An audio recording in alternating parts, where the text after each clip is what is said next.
Mister Mrs माही जानवी कपूर की ऐसी दूसरी मूवी है जिसमें उनका पति अपने आप से अपने करियर से असंतुष्ट है और जानवी से शादी के बाद ये कहानी और भी पेचीदा हो जाती है। पहली मूवी थी 2023 में वरुण धवन के साथ बवाल।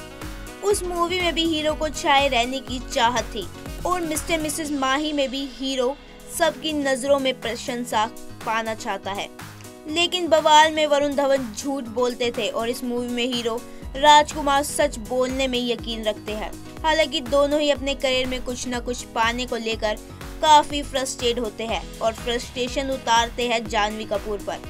दोनों ही मूवीज में जानवी ने बेहद स्वीट सी पत्नी का रोल अदा किया है, लेकिन सही मायने में वो दोनों फिल्मों की हीरो है। मिस्टर मिसेस माही का टाइटल ही अपने में खास लगता है कि कहानी केवल क्रिकेट की दुनिया के माही यानी महेंद्र सिंह धोनी की नहीं बल्कि सचिन तेंदुलकर की जिंदगी से जोड़कर भी रखा गया। इस फिल्म के हीरो हीरोइन के पात्रों दोनों का नाम माही, एक महेंद्र और दूसरी महिमा। इसी के चलते मूवी का नाम मिस्टर मिसेस माही रखा गया।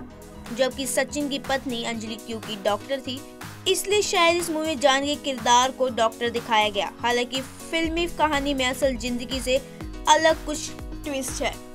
कहानी शुरू होती है महेंद्र के फितूर क्रिकेट से, जो किसी भी तरह इंडिया की टीम में खेलकर अपना नाम बनाना चाहता है, अपने उस टीवी स्टार भाई की तरह जो किसी तरह चाहे सोशल मीडिया पर लाइक्स खरीदकर लाइमलाइट में रहता है। जबकि पिता की नज़र में वो एक निकम्मा है। स्टेट टीम में भी सिलेक्शन ना होने पर माही को अपनी स्पोर्ट्स की दुकान में बैठना शुरू कर देता है। साथ में उसकी शादी के लिए लड़कियां ढूंढना भी। लड़की भी मिलती है माही यानी महिमा अग्रवाल, जो MBBS टॉप करने के बाद एक बड़े डॉक्टर के साथ प्रैक्टिस कर रही थी। महेंद्र के पिता एक अच्छे सेल्समैन की तरह अपने बेटे की भी बिजनेस में अच्छी समझ की तारीफें करते हैं। बेटे को रास नहीं आती तो वो उसे सच बता देता है और इसी सच से खुश होकर माही शादी के लिए तैयार हो जाता है। बाद में दोनों को पता चलता है और दोनों को ही क्रिकेट का बड़ा फितूर है। महिमा महेंद्र को फिर क्रिकेट के मैदान में उतारती है, लेकिन वो लैक हो चुका है। तब महेंद्र कोच बनकर महिमा को मैदान में उतारता है और फिर लगता है हरिकेश मुखर्जी की मूवी अभिमान शुरू हो गई। मूवी में सबसे ज्यादा बेहतरीन बात तो वो है राजकुमार राव जानवी कपूर की एक्टिंग। मासूमियत और इमोशन जाहिर करने में जानवी का वाकई में कोई मुकाबला नहीं और राजकुमार तो मानो अपने किरदार में डूब ही गए हो।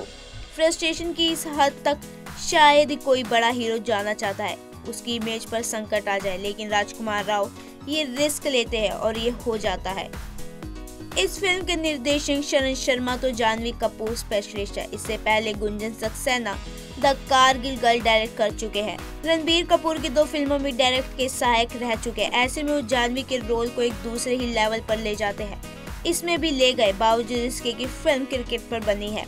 वैसे ही हार जीत और हताशा का रोमांस आपको इस मूवी में देखने को मिलेगा।